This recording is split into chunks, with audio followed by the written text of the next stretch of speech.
Welcome to today's deep dive. I'm your host, and today we're getting into something that honestly might completely change how you look at your own body. Yeah, I'm the expert here, and I have to say, this source material it's pretty wild. It really forces you to rethink some basic assumptions. It really does. So the mission of today's deep dive is exploring this massive, unexpected connection between physical discomfort and our emotional reality. Right, because we usually keep those two things totally separate. Exactly. Like, what if the reason you stayed way too long in your last toxic relationship was actually somehow connected to, and I know this sounds like a leap, but connected to you taking painkillers for a recurring headache? I mean, when you say it like that, it sounds crazy. It does. But think about it for a second. When physical discomfort hits, right, like a blinding headache right before a presentation, Right. or terrible cramps, or a stiff neck. Yeah, our automatic reflex is just to, silence it Yeah, immediately. right. We grab the pill, we drink another espresso, we just grit our teeth and force ourselves to stay functional. We treat pain like it's just an error message on a computer screen. Yes. You just want to click that little X and get back to whatever you were doing. We do because, well, our entire modern culture demands that kind of uninterrupted productivity. Oh, absolutely. We operate under this unspoken rule that the body is it's basically a vehicle to carry our brains to meetings. Wow. Yeah. Just a meat taxi. Exactly. So any physical friction is treated strictly as a mechanical failure, an inconvenience. You patch the tire and you keep driving. Completely ignoring the fact that the road you're driving on is, like, entirely made of nails. Right. But clicking X on an error message doesn't actually rewrite the broken code. And that is what we're exploring today. So we're pulling from this deeply compelling journal entry, right? Yes, it's by Dr. Nomasanto Netzel. She's a sacred relationship healer. And the piece is titled, I found a way to avoid the pain of my period, but pain found me in love. Which is such a striking title. It really pulls you in. And our goal today is to completely flip how you view your physical ailments Yeah, we're looking at the body as the ultimate unfiltered truth teller. and investigating what actually happens when we mentally or medically suppress a physical symptom without ever addressing the root cause. It requires a total paradigm shift because whether you deal with severe menstrual pain or chronic migraines or even just inexplicable fatigue, the principle is the same. The body isn't trying to sabotage your day. No, it's desperately trying to interrupt a destructive pattern. Right. And Dr. Nitzel's personal story just illustrates this perfectly. She was dealing with debilitating period pain, which, is incredibly common. Very common. Millions of people deal with it. Exactly. So she made a choice that millions make. She went on contraceptives specifically to suppress that pain. And on the surface, massive success. Oh, yeah. The period stopped. The physical cramping vanished. She was highly functional. She thought she had basically outsmarted her biology. Problem solved. But the twist in her narrative is, well, it's chilling because it's so subtle. Okay, let's unpack this. She writes, but then pain found me somewhere else in love. What's fascinating here is that by artificially muting her physical cycle, the underlying tension didn't just evaporate. No, it just relocated. Right. She started crying constantly. She was furious, irritable, swinging wildly through different emotional extremes. The tension had to go somewhere. I really want to dig into the actual mechanics of that because it sounds almost mystical, but she is tapping into something highly biological. Yeah, it's very rooted in the nervous system. She realized that you can manage discomfort to become functional, but you cannot run away from yourself. Yeah. Energy doesn't just die, it transforms. Think about the human nervous system like a municipal plumbing grid. Oh, I like this. Right. Taking a pill to suppress a symptom is like capping off a bursting pipe in your kitchen. The water pressure inside the system hasn't decreased at all. It just violently reroutes. Exactly. So a week later, a pipe bursts in your living room. Or in Dr. Ninsel's case, in her romantic life. That plumbing visual makes so much sense for how somatic displacement works. And the specific area of the body we're talking about here, the womb, is biologically and symbolically the center of, well, creation, internal rhythm, deep boundaries. So by overriding that biological rhythm to force a state of constant functionality, she basically destroyed her internal boundaries. She did. And when you lose your internal boundaries, you immediately lose your interpersonal boundaries. Which explains this specific emotional symptoms she started having. She wasn't just, like, generally sad. No, she writes about constantly over-explaining herself to partners. Yeah, she was staying in relationships long after they had become draining. silencing her own needs just to keep the peace. Because she had trained herself to ignore her body's stop signal, so she had no mechanism left to tell a toxic partner to stop. Oh, wow. So she was emotionally continuing to live inside the exact conditions of self-abandonment that created the physical tension in the first place. Exactly. The body essentially said, if you refuse to feel this pain physically, I will make you feel it socially. The tension transformed into tolerating the wrong people. It transformed into an inability to just look across the dinner table and say, this behavior hurts me. Because, I mean, how can you honestly articulate that someone else is hurting you when you've just spent months or years successfully numbing your own internal pain? You can't. You're completely disconnected. But wait, let me push back on this a little bit. Sure. I get the theory, but in practice, like if my lower back seizes up, or if I have a migraine and I have a deadline in an hour, my first thought isn't, gee, what emotional boundary am I crossing? Of course not. My first thought is, give me the Advil. It feels, I don't know, counterintuitive, maybe even a little privileged, to suggest we should just sit in the dark and suffer to find our truth. That's a totally fair point. Like we have jobs, kids, real-world responsibilities. We have to function. And you're touching on the exact friction point that makes this work so difficult. Right. The argument here isn't anti-medication. And it definitely isn't advocating for needless martyrdom. Okay, that's a relief. Yeah. Take the Advil to get through the deadline.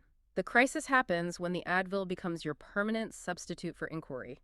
Ah, I see. When the medication is the only strategy you have, you are effectively cutting the wire to the fire alarm because the noise is annoying while the house is still filling with smoke.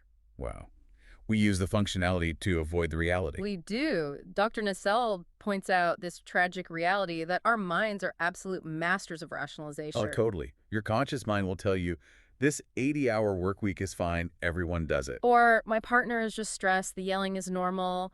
We normalize the toxic environment. But the body cannot rationalize. No, the body has no capacity for denial. It just absorbs the stress load, the cortisol, the tension, until it physically cannot process it anymore. It is the final, honest voice in the room. It really is. She has a quote in here that just stops you in your tracks.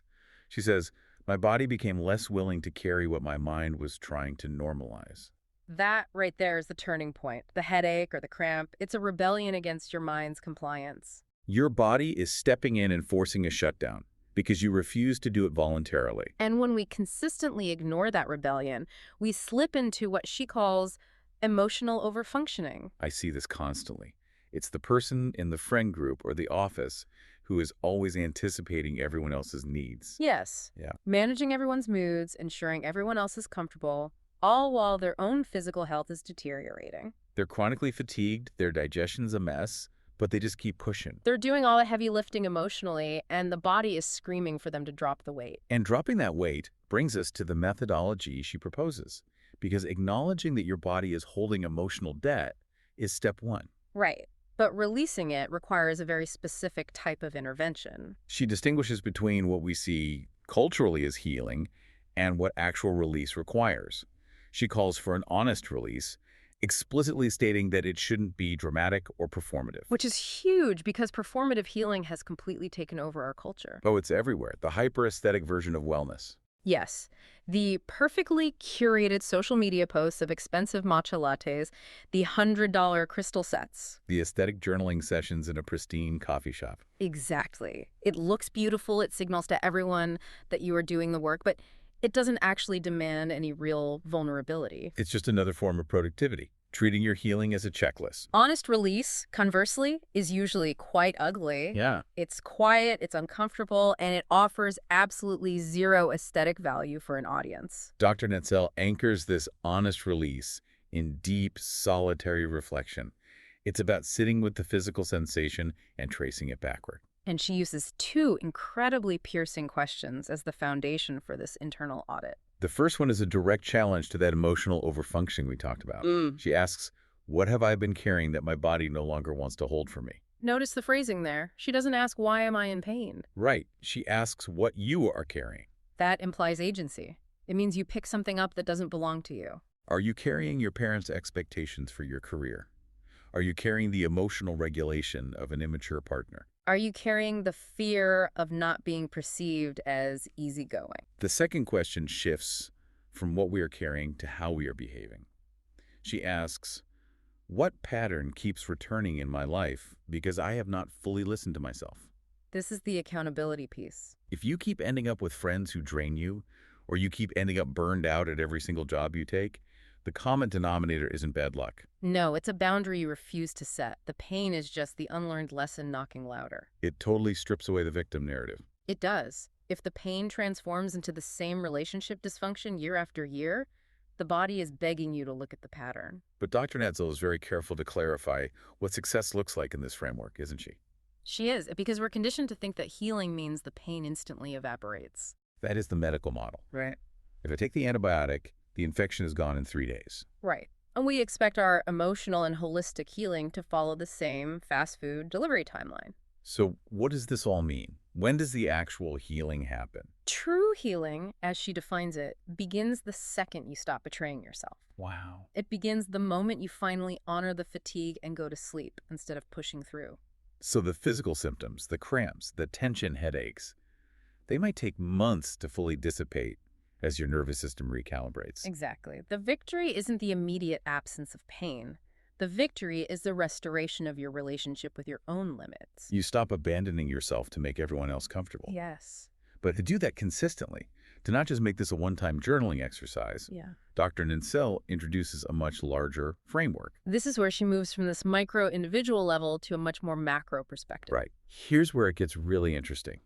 She maps the human body, specifically the menstrual cycle, to the phases of the moon and the seasons of the year.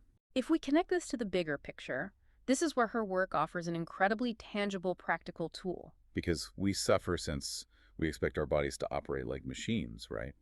Steady, predictable, constantly outputting the exact same amount of energy. Right. And by mapping our biology to seasons, she provides a totally different blueprint. Let's break that seasonal map down because it completely changes how we view productivity. It really does. If we look at the menstrual cycle, or even just the broader energetic cycles everyone experiences, we have this societal expectation that we should be in a perpetual state of summer. Oh, endless outward energy, peak communication, highly social. Incredibly productive. We expect 100% output 365 days a year. Biologically, that is impossible. And it's destructive. Yeah.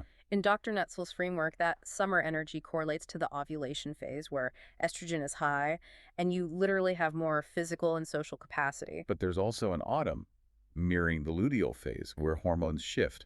Energy naturally winds down. And the focus turns inward to completion and boundary setting. And crucially, there is a winter. Winter being menstruation itself or the deepest period of rest. It's a time for shedding, for retreating, for darkness. But culturally, we are terrified of winter. We really are. If someone needs a week of quiet or if they are low energy, we pathologize it. We ask what is wrong with them, instead of recognizing they're just in a winter phase of their cycle or their creative process. But by understanding these phases, and she links them to specific elements too, like earth for grounding and resting or fire for action and doing, you stop fighting your physiology. Right. When you understand that your body is in an autumn phase of winding down, you don't schedule a massive networking event. And you don't beat yourself up for wanting to stay home. You align your actions with your biological capacity. It gives you permission to ebb and flow. And she ties this deeply to the phases of the moon, specifically the last quarter moon. Energetically and historically across many cultures, the waning moon, the shrinking moon, is the time for release. It isn't a time for starting new projects. It is the time for asking those difficult questions about what dead weight you need to drop before a new cycle begins. This specific framing is so powerful because it externalizes the rhythm. Yes. When you look up and see the moon in its last quarter, or you feel the physical shift of winter approaching, it serves as an environmental cue. It reminds you that nature doesn't bloom all year round. A tree doesn't apologize for losing its leaves in November. I love that. A tree doesn't apologize for losing its leaves. Why should you apologize for needing to rest or for having boundaries around your energy? It completely dismantles the guilt we feel for not being constantly productive. Dr. Nitzel emphasizes that the goal of this deeper educational journey, learning these cycles and elements, isn't about striving for some ethereal perfection. No, and it certainly isn't about romanticizing the suffering or deciding that we deserve to be in pain. It is fundamentally about learning the language of the body. If your body only speaks in the language of fatigue and physical tension, and your mind only speaks the language of deadlines and obligations, You are in a toxic relationship with yourself. Exactly. Learning the seasonal framework is basically learning to become bilingual. You can finally translate the pain into actionable emotional insight. Instead of frantically mopping up the water from the burst plumbing, you learn how to read the pressure gauge so the pipe never bursts in the first place. You catch the imbalance before it destroys your romantic relationships or your career. And you realize that your body isn't a burden, it is the most accurate barometer you have for the truth of your life. When the mind gets lost in societal expectations and rationalizations, the body anchors you back to what is real. That is the core revelation of this entire deep dive. Managing your discomfort so you can just keep functioning within a toxic system is not the same thing as understanding your discomfort so you can actually heal. The pain is a messenger. The tension you suppress in your physical body doesn't die, it just shapeshifts. It will inevitably find you somewhere else, in your sudden outbursts of anger. In your total inability to say no to a demanding boss, in the way you let people diminish you. The challenge Dr. Netzel presents is to move out of the mindset of avoidance and into a mindset of profound curiosity. The next time the headache hits or the exhaustion sets in, before you reach for the quickest way to neutralize it, pause, even just for a moment. Ask the question, what is my body trying to show me that my mind is refusing to see? It is a radical act to actually listen to yourself in a world that profits off your distraction. Truly. Whether you are dealing with chronic, localized pain, relentless daily stress, or you just keep running into the exact same emotional walls in your relationships month after month, The framework we explored today demands that you stop treating the symptoms in isolation. you have to look at the emotional load you are carrying. The body is an incredible machine, but it will eventually refuse to be a dumping ground for the emotional labor you won't address. Which leaves you with a final, lingering thought to mull over today as you get back to your routine. Yeah, think about this one. Imagine your body is keeping a secret, highly detailed physical ledger of every single time you silenced your own needs, ignored a boundary, or shrunk yourself just to keep the peace. What does that balance sheet look like right now? And how much is that invisible, accumulated debt secretly dictating the choices you are making today?